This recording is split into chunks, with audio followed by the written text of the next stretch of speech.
Hi there guys, I'm Nikhil from GreedyTech and this is the unboxing of the Poco F1. Now after a very long time, Xiaomi has launched a flagship spec phone in the Indian market at a very aggressive pricing. After Mi 3 and Redmi Note 3, Poco F1 is the phone that has literally shaken up the Indian market with that aggressive pricing. Now performance isn't the only thing that comes with this phone. You also get a super fast pace unlock feature, bigger battery, fast charging and better cameras and lot more. So let's get on to the unboxing and see what we get inside the box. So guys, this is the box and on the front it says Poco by Xiaomi and it definitely looks much different than the previous Redmi phones or Xiaomi phones. We have the black box and text in yellow and it definitely looks refreshing. Now on the sides we have the phone's name, that's the Poco F1, and on the back side we have the specifications and the highlighting features, and it also says made in India. Now over here we have the highlighting features like the Snapdragon 845 processor with liquid cooling, dual camera setup and a bigger battery, followed by IMEI number stickers and so on. Now let's just get on with the unboxing. Now Xiaomi has launched this phone in 3 variants in India and it's sold exclusively online on Flipkart and mi.com. I have the base variant with 6GB of RAM and 64GB of storage priced at 21,000 rupees, and the next variant is priced at 21,000 rupees. Now there is another variant with 6GB of RAM and 128GB of storage priced at 24,000 rupees, and the final variant is priced at 29,000 rupees for 8GB of RAM and 256GB of storage. Now it's available in 3 colors, black, blue and red, and I have the black color. So guys, now the box is open and it's completely in yellow, and at the top we have this cardboard box which probably contains the free case and some documentation. So there we go, this is the free case and here's the documentation. We'll come back to the case in a second. Next we have the phone itself. We'll come back to it later as well. Next we have the Qualcomm Quick Charge 3.2 adapter. Next we have the USB Type-C charging cable. And finally over here we have the SIM card ejector. Now that's all we get inside the box. There are no earphones and nothing else. Now coming back to the phone, we have a sticker on the front with some highlighting features once again. The same one we have seen on the box. Processor, liquid cooling, cameras and battery. Now let me just peel that off. On the back it has a sticker for the camera module. On the back we have another sticker with IMEI numbers and a quick picture of how the SIM card tray looks like and with a warning sign. We also have another sticker over here which simply isn't fit properly. Now this is how the phone looks on the back and this is the graphite black color. Now this is the free silicone pouch we got inside the box and it's exactly like the ones we got with Redmi Note 5, Note 5 Pro and even Mi A2. So let me just put it on and show you how it looks like. Now this is how the phone looks with the case on. Now this case has a slightly raised lid for the camera module but there isn't anything for the display. So right now this case can protect your phone from getting scratches and give you better grip and even protect the rear cameras but not the display, so don't place your phone on its face. Now let's have a quick physical overview and then check out the specs. Now this phone has a plastic black panel with a nice smooth matte finish. This is the graphite black color and at the center it has the dual camera setup with a 12 megapixel primary camera with f1.9 aperture with dual pixel autofocus and a 5 megapixel secondary camera with f2.0 for depth sensing. Following that is the fingerprint scanner and dual LED flash. At the bottom we have just the Poco branding. Now just on the box we have the Xiaomi label but on the phone there isn't anything that says it's a Xiaomi phone. Now on the front it is a massive 6.1 inch display with Full HD Plus resolution, display notch in the new 18:7:9 aspect ratio, covered by a 2.5D curved Corning Gorilla Glass 3. Now about the display, inside the notch we have the 20 megapixel front facing camera, IR sensor for face unlock, proximity and ambient sensors, and the earpiece which also acts like a speaker. Now below the display it's completely plain, we have on-screen buttons instead, and the bezel is quite big.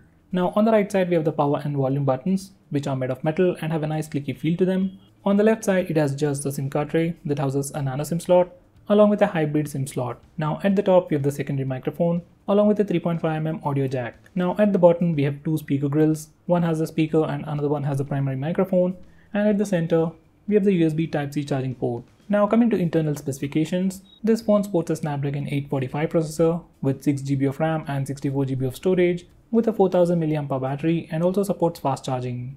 Now this phone has a thickness of 8.8mm and weighs 182 grams. Now just for a quick reference, Armor Edition has a thickness of 8.9mm and weighs 187 grams. So guys, now let me turn on the phone and see what we get right out of the box. Now this is the first boot and even on the boot screen it says Poco by Xiaomi. And at the bottom it says powered by Android. Now just give me a second to configure the phone. Now this phone seems to be running MIUI 9 right out of the box. Now let me just skip ahead. By the way guys, this fingerprint scanner is placed at a very nice position. It's easily reachable using the index finger. And unlike other phones like the S9 Plus or the OnePlus 6, fingerprint scanner on this phone is quite big.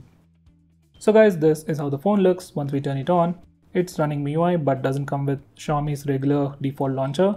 Instead, it comes with something called Poco launcher, and that launcher is right now available on Google Play Store. So if you want to try that launcher, you can download it from the Google Play Store. Now let's check the free RAM and free storage. Now this is the settings page and it looks slightly different from the regular Xiaomi phones. Color scheme and accent colors definitely look different. So out of that 6 GB of RAM, we get about 4.1 GB of free RAM right out of the box. Now that's definitely pretty good. Now out of that 64 GB of storage, we get about 54.7 GB of free space for our user apps and user data. Now this is the about page, and this phone is running MIUI Global version 9.6 based on Android 8.1.0 Oreo, and it currently has June security patch right out of the box. Now let me just turn on the Wi-Fi and see if we get any update. By the way guys, haptic feedback on this phone is pretty good. I am currently using Mi A2 and the haptic feedback on that phone is pretty bad. I have to completely disable it. While on this phone, it's pretty good. Now we got some updates for system applications. Let's see if we get any update for ROM. So guys, this phone has already got a new update of 1.7 GB and it has June security patch. So I'll just run it in the background. Now coming to the camera interface, this is how it looks like. Exactly like Redmi Note 5 Pro and Redmi Y2 or even the Mi A2. Now we have all these modes, we can swipe left or right to switch between them. We have the portrait mode as well. Let's check if this phone has auto HDR. So it has auto HDR for the rear camera, and this is the front facing camera. It even has auto HDR for the front camera.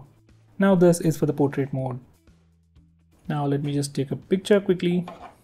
For some reason, switching between cameras or UI itself is slightly slow. Maybe after the update it will improve. Capturing speeds are not super fast, but they are decent. Now these are just initial impressions without the latest update, so if you have any doubts, let me know in the comment section and I'll try to answer as many as I can. Now coming to the fingerprint scanner, let's test that out.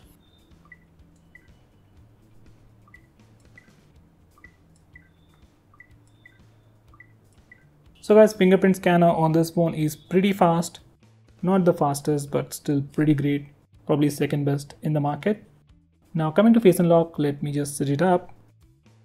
Now let's test the face unlock feature.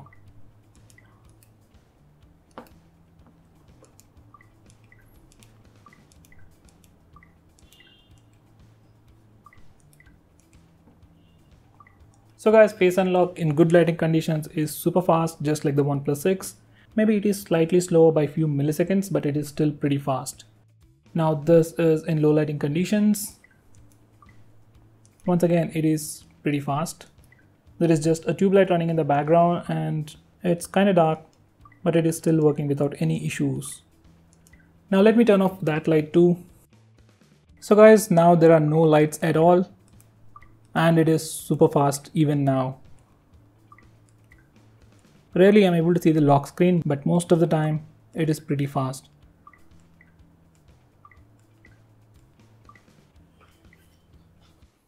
So guys, face unlock on this phone is pretty good and it's pretty fast, even in low lighting conditions and even in complete darkness. So that's definitely a great thing. Now this phone also comes with dual speakers. So let's test out the audio.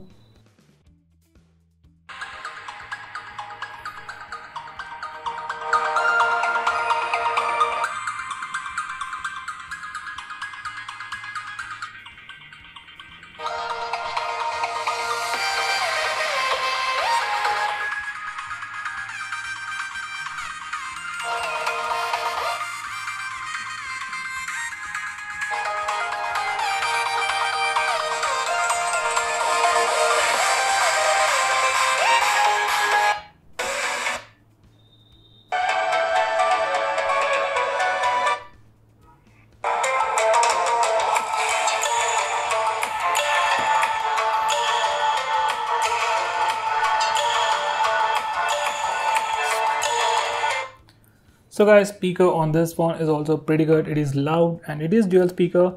It is not as loud as the Asus Zenfone 5Z, but it is still pretty good. Now just like the iPhone 10, we also have the full screen gestures on this phone. So to enable that, go to settings, then select home screen, then select full screen display, then select full screen gestures. Now if you want to go to home screen, just swipe from the bottom. If you want to see the recent tabs, swipe and hold. Now if you want to go back, swipe left from the right corner.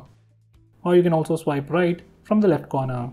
We also get this nice animation which simply looks cool. So we also get iPhone 10 like gestures.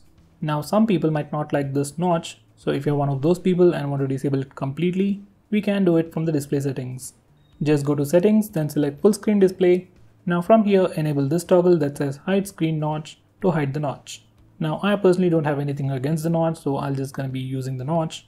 I just wish any of the companies or Google itself can do anything extra with this notch, like putting some quick shortcuts or some toggles over there, just like LG V20 did with the extra screen. Now under the hood, it also comes with liquid cooling, so if you like to play a lot of games, then that liquid cooling will help you keep your phone cooler and will allow you to play games continuously without any issues. Now these are the Antutu and Geekbench scores.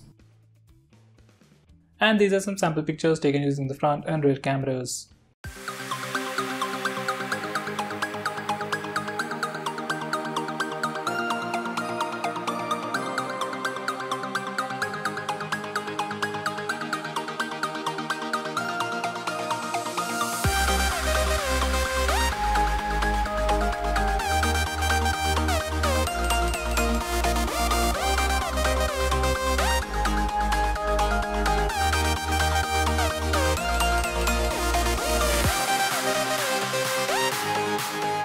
So guys, now for some quick impressions.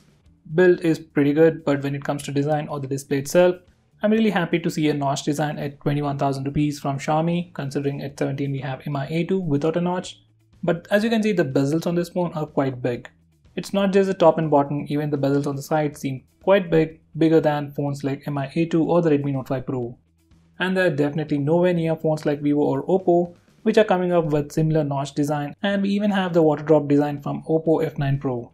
Now I agree this phone offers way more better things than those phones do, but this display could have been better. That is my only complaint. Now besides that, everything looks pretty great. It has a rock solid performance, and just from initial impressions, whether it's general usage, I can say that this phone is faster than Redmi Note 5 Pro, which comes with the same UI. So that's definitely great. Now coming to face unlock, I was really shocked to see how fast it is. Like even in pitch black, complete dark situation, it was fast. Now coming to the dual speaker system, I was really excited. I thought it will be super loud. It is loud, but not as much as I've expected. Maybe I've gone too far. They're still pretty good, and no other phone in this price segment is offering such a deal. So once again, a pretty great thing done by Xiaomi. And as I've said earlier, even the haptic feedback on this phone is pretty good. No complaints there either. So except for these bigger bezels on the display, I really don't have any complaints with this phone, at least as of now. So guys, this is the Poco F1. It is definitely better than the spec sheet, definitely better than all the ads and advertisement we have seen. It is simply a great value for money and simply the best phone that you can get at 21,000 rupees. Now if you want my suggestion to buy a phone around 20,000 rupees, I'll definitely suggest you this phone without even a second thought. So what about you? Considering this phone, will you buy a phone like Honor Play or even OnePlus 6? Do let me know by commenting below this video, and if you're planning to buy this phone, use the link in the description. It really helps the channel, and if you want us to make any specific video, tweet out to us with the hashtag AskGreedyTech on Twitter and we will try to make it as soon as possible. I'm Nikhil from GreedyTech signing off. Have a nice day.